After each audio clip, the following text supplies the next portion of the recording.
Let's talk about the chronic baby bust. I've been hearing a lot in the news. I think there were some articles that actually came out this week in the New York Times that talked about the decline in fertility rates and how young couples like me, I'm engaged to a young woman who, and me and her are trying to have a child now. It's not always a straight line to having a child. I think you kind of sold the idea that it is, that you just have sex without a condom and then a baby appears. But lots of young families and lots of my friends who are trying to have kids have gone for a couple of years trying and struggling to conceive. So much so that after doing this podcast, I started telling some of my friends, I actually think it's a good idea to start freezing your eggs, embryos, sperm, because if it is going to get increasingly harder, then there might need to be medical interventions, IVF, etc., for me and my friends, if we want to have families. But the problem is as well, at like 33 years old, if you look at the data, you're not at your peak necessarily in terms of fertility. You're somewhere coming down the slope as a man, but also as a woman. And so you're kind of fighting time a little bit, it feels like. Yeah, you are. And I think my partner feels the same way, that we wish we were told a little bit earlier about family planning. And then I hear about these fertility issues that apparently are being caused by toxins and the sort of chemicals in our environment. You have spent a long time thinking, writing, talking about this. Yes. I guess the first question is why? Why is a guy that's known for managing billions and billions and billions, hundreds of billions of dollars, talking about fertility and this sort of baby bust? Well, starting 27 years ago with the foundation, we were committed to start thinking about everything to do with the climate. And you're moving in the right circle then, because the next thing is we started to worry about the cataclysmic decline in insects. I don't know if you're aware of this, but insects appear to have dropped in biomass, the weight of the flying insects, by 50 to 75%. Really? In the last 60, 70 years. And E.O. Wilson, the famous Ant-Man, he believed that, nature could handle the loss of humans easily, effortlessly, but it could not handle the loss of insects. That insects are, in a sense, he felt, and his fellow experts, he represented them as thinking the same way, that insects are the bedrock of nature. And if they start to go out of business, then the birds who feed on them and the amphibians, they start to decline, which they have done, also catastrophically. One thing leads to another, and the beetles are no longer recycling the forest floor, and eventually things won't grow, and no one to fertilize the plants, and the damage spreads. And he felt that eventually loss of insects would lead to a more or less complete failure of nature, and we would inherit a planet that was no longer conducive to humans. We noticed that some of the same effects are felt by humans. And a report came out, Shana Swan and Haggai Levine, I think it finished in 2011, and it made the case that sperm count had been dropping, had almost halved since the first reports, academic reports in 1970. So I immediately said, this has the feeling of something that is really important. We got to study the data, and the results came out suggesting that the decline rate was accelerating. The decline rate this year is 2.5% a year. You don't have to be mathematically that literate to realize that a 2.5% decline in your sperm count every year is a disastrous level, a non-sustainable level, right? How long is that going to take for my sperm to basically not work? As far as we can tell, our best guess is that in hunter-gatherer days, we had 180 million units per milliliter of sperm. And when the academics came in 1970, it was down to about 100. And today it's 35, okay? Also the quality and the motility, they call it, had also declined, somewhat similarly. It turns out, luckily for us, that we were over-engineered, I like to say like a great Victorian bridge. Nature doesn't take any risks, and you have more than you need. And it appears, again, a good guess is about 45 million units is what you need to be able to get pregnant without any difficulty. And that was hit about 15 to 20 years ago. The number of young couples who needed help 15 or 20 years ago was nil, basically.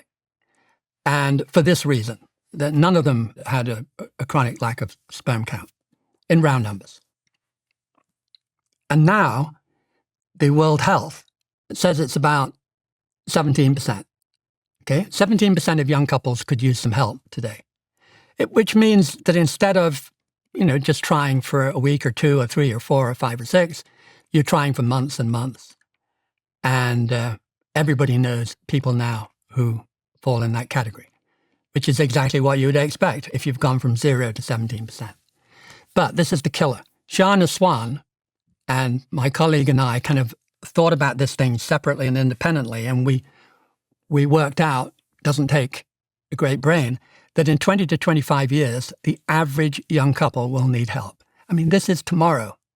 This is not 200 years from now. In 20 to 25 years, the average young couple will need help getting pregnant. Dr. Swan's projection indicates that if the current rate of decline continues unchecked, the median male sperm count is on track to hit 0 by 2045. Wow. Yeah. That means the median couple is not going to have children without a lot of help. It means half the male population will have 0 viable sperm, and the remaining half will be right on the edge of functional infertility. A few of them will still have plenty, and maybe 10% who are really perfectly in decent condition, because there's a huge distribution range today. There are people today who still have 200 million, better than the hunter-gatherers, but it's... And what is causing this, and how do we stop it? Shana would say the environment around you of mainly plastics. Plastics are leaching toxins, and the particles of plastics you have in your brain and in your body, which we now know is quite substantial, are also leaching toxins. And these toxins are what they call endocrine disruptors. They mess with your hormones. You should expect them to lower your fertility. And yet, the people who specialize in fertility problems and write books about it, none of them mention toxicity. They mention the 100 perfectly solid reasons why people are choosing to have fewer children. Endocrine disrupting chemicals like phthalates, which are found in cosmetics, shampoos, food packaging, etc. They actively lower testosterone production in male fetuses during the first trimester, permanently stunting reproductive capacity before birth. Yes. BPAs, which are what they call biphosphonates. Yes, something like that. Used to make plastics hard, line tin cans and coat thermal store receipts.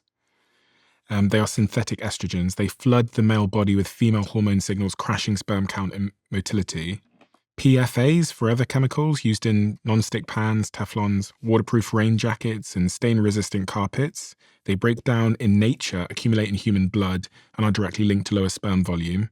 And then the microplastics you talked about, the Trojan horse. One of the shocking things that I read was that it's been discovered that they are physically embedded in human placentas. Yes, isn't that amazing? Breast milk and human testicles. And there was a major study I think we all heard about in 2024 that found microplastics in 100% of human testicular tissues tested. 100%.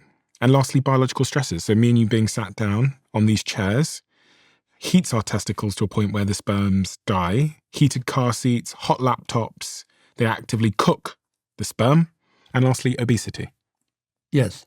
And of course, smoking you somehow slipped through the net. Yeah. But there is a whole other branch, pesticides on your food. Now, if you'll give me time, I'll tell you about these 2 little studies. They're very small and you might ignore them, except they were done by Harvard and Mass General, which is a candidate for the best hospital in America. And they had a clinic for people having problem getting pregnant, and they ran it out of that. They had 180 men, and they got them to self-report on what they were eating. Were they eating the dirty dozen? Were they eating melons and bananas that have lots of protection? At the end of 6 months, the guys who reported to eat the least bad, versus the quarter that at the worst, there was a doubling of sperm count. Can you believe it? At the top category, the more fruit and veggies you ate, the better your sperm count. In the bottom quartile, the more they ate, the worse their sperm count. It was a dramatic result, but 2-to-1 between the top and the bottom.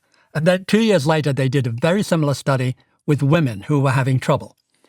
And at the end of their 9 months of self-reporting, the ones who ate the least badly had 68% successful live births, bearing in mind this was a fertility clinic, and the bottom quartile, 38%. So once again, nearly double. I mean, and it's life and death. I mean, these are really important. And this was only based on what they ate. Because pesticides are full of these toxins, and they are delivered straight into your body. You eat the damn things. It's not just they're on the surface, you can wash some of that away, but they're impregnated part of the structure of the berry. Berries, apples, pears, peaches, and funnily spinach are really bad. And at the top end, the bananas and the oranges and the melons are fine.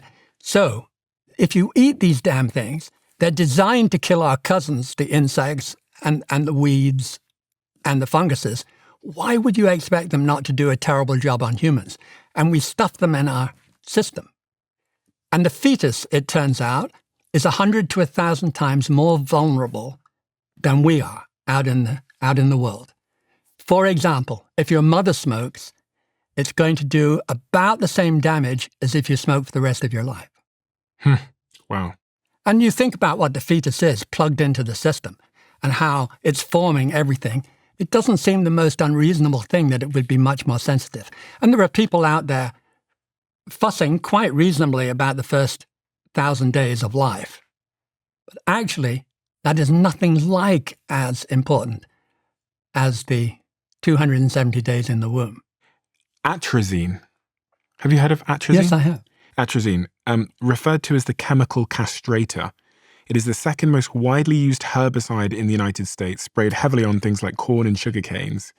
And there was this crazy study, which was peer-reviewed out of UC Berkeley, that showed exposure to atrazine at levels below the EPA's considered safe for drinking levels, completely chemically castrated male frogs, turning 10% of them into fully functional females capable of laying eggs. In humans, it is linked to severe drops in sperm motility and testosterone. And yet, we avoid the topic. We avoid the topic because it's pessimistic. We're not fighting the data. We just don't want to talk about it. We don't want to talk about it. We don't want to talk about bear markets. We don't want to talk about bad climate changes, even though it's bludgeoning us. This year could be the worst hot year in history. We are set up because of the accident of the El Nino to have perhaps the worst droughts and the hottest weather ever recorded, starting about now. So brace yourselves. But we don't want to talk about that. We don't want to talk about toxicity. We don't want to talk about running out of resources. We just don't do bad news. But I have never seen anything like this fertility thing, where the data is horrific. The baby bust is measurable. The sperm count is one of the few things you can really measure. Do they really think if you have declining sperm count, the future is great? Do they really think that the economy will function if the number of 20-year-olds entering the market starts to drop like a stone? In Japan, you know what their 20-year-old is? It's 50% of what it was in 1948. Well, there's 50%, not down 15 or 3.5, 50% less. 50% less 20-year-olds. 20-year-olds that drive the market, that offer themselves for military service. What do we do about this? We have two things. We've got to detoxify the world, which is intellectually easy. You ban poisonous chemicals. And we've made, in the EU, pretty good start. My favorite example, and everybody's favorite example, is cosmetics. Cosmetics, you don't actually eat it, but you rub it on your skin, which is the second worst thing to do. And there are 10,000 chemicals in cosmetics. And the EU has banned 1,500. If they ban the right 1,500, that could be 3/4 of the battle, right?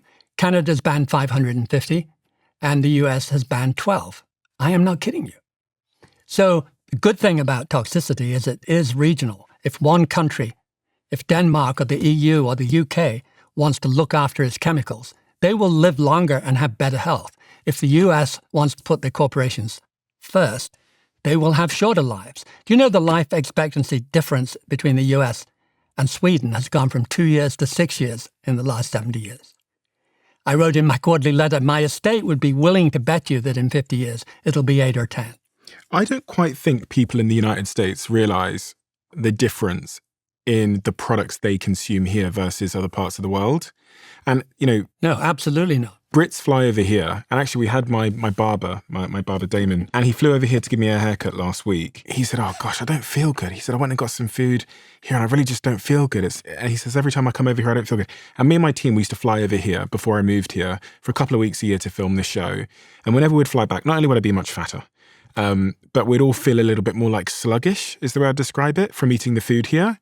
And it almost felt quite clear that there's like something in the food that our bodies just isn't used to in the UK. And when you look at the toxicity of the United States versus Europe, it's quite clear. I mean, the US currently permits the use of 85 agricultural pesticides that are completely banned in the EU, China, and Brazil. The US sprays over £300 million per year of pesticides that are deemed too dangerous to be legally used in Europe, including that one I said about the frogs called atrazine. Which the EU banned over 2 decades ago. If we look at cosmetics, which you were talking about then, what you put on your skin obviously goes into your bloodstream. And so the EU has banned or heavily restricted over 1,300 chemicals in cosmetics and personal care products due to toxicity and hormone disruption. The US and the FDA has banned 11. In terms of food, the US allows potassium bromate, which is a known carcinogen, cancer-causing, used to make fluffy dough bread, and BHA /BHT, which are preservatives linked to hormone disruption. Both are strictly banned from human consumption in the UK and EU and Canada and China. And lastly, the US allows titanium dioxide used to make candy smell like Skittles, bright white, and synthetic dyes like Red 40, which requires strict warning labels or outright bans in Europe due to DNA damage and neurodevelopmental issues in kids. I'll give you one more. A recent US geological survey found that at least 45% of all US tap water is contaminated with PFAs, those forever chemicals we talked about earlier, the very chemicals directly linked to crashing sperm counts and testicular cancer. The US has historically allowed PFAs levels in drinking water, drastically higher than the EU, the European Union, considers safe. Let us just say that the EU is forever giving exemptions and extensions and is far from perfect and has a lot of corporate pushback. And it's just much less bad than the US. And the US has worse life expectancy. It does. And it's the only rich country in the world where 15 years ago, they had the same life expectancy as they have today. One actionable piece of advice for anyone listening that might find this all quite overwhelming, because lots of things around us, from receipts to the pans we use to rain jackets, contain these chemicals, is there are apps out there where you can scan the chemicals and the foods that you're buying to check if they contain these endocrine disrupting, these hormone disrupting chemicals. I'm not affiliated with any of them, but there's one called Yuka, YUKA, that I know is very easy for sort of everyday scanning of products. You can just scan the barcode and it'll tell you, it'll give it a rating score out of 100. There's EWG's Healthy Living app, which is the scientific gold standard, run by the Environmental Working Group, a major toxic chemical watchdog. You can scan barcodes or search for food, cleaning supplies, or cosmetics. There's Think Dirty as well, which is great for cosmetics, shampoos, and skincare. It exposes the toxic truth hiding in beauty products. And then there's Clear Ya, which is Clear Ya, best for online shopping. It's an app in your web browser, and instead of scanning barcodes in your house, while you're shopping online, so if you add a shampoo or a lotion to your Amazon or Target or Walmart basket, it automatically pops up with an alert telling you about the ingredients list that is within those chemicals. But I think that gives something a little bit actionable and arms you with at least a tool to navigate this crazy environment. And obviously AI is great at this as well. You can take pictures of things and ask it questions. And what we really need is a kind of green Amazon where everything is guaranteed: food, bedclothes, everything. And that would be very handy indeed. Someone you could trust that would absolutely guarantee the whole line of products that you would order. Not impossible, and I think done well, someone could make money at it. What advice would you give to your kids on a personal level if they're trying to stay healthy in a toxic world? Simple advice, and I know you like this, is pregnant women are much more important than anybody else in this field. If you could persuade pregnant women, A, to have no cosmetics, save a lot of money, no cosmetics for 9 months, and then B, invest some of that money from your cosmetics or all of it in buying organic berries if you have to have berries, apples, oranges, peaches, what they call the dirty dozen here. If you did that, I think as much as half of all the trouble disappears. And that's a huge fraction, and it's easily acquired. You know, addressing the 100 things around in your environment, you have to get to that. Typically, if you're lucky, you do one thing after another. You get the gas stove first, which is really noxious, and then you work your way, the black plastics, the Teflon frying pan, you work your way around it. Compared to that, no cosmetics, no bad fruit, or make it organic. That's a piece of cake. That is easy. It will save you a huge amount that you will never appreciate because you'll never know how much better your children are than they would have been. Mm. But it's not only your children, by the way. For women, you know, you're talking about in particular because of the eggs. Every egg is all there in the womb. And then it goes on to your grandchildren, we thought. At least we could prove 2 generations. And a recent study suggests it might be many more generations than 2. So you get some of these chemicals impregnated in your system, and your children pay the price, and your grandchildren, and perhaps even quite a few generations after that. If you love the Diary of a CEO brand and you watch this channel, please do me a huge favor. Become part of the 15% of the viewers on this channel that have hit the subscribe button. It helps us tremendously, and the bigger the channel gets, the bigger the guests.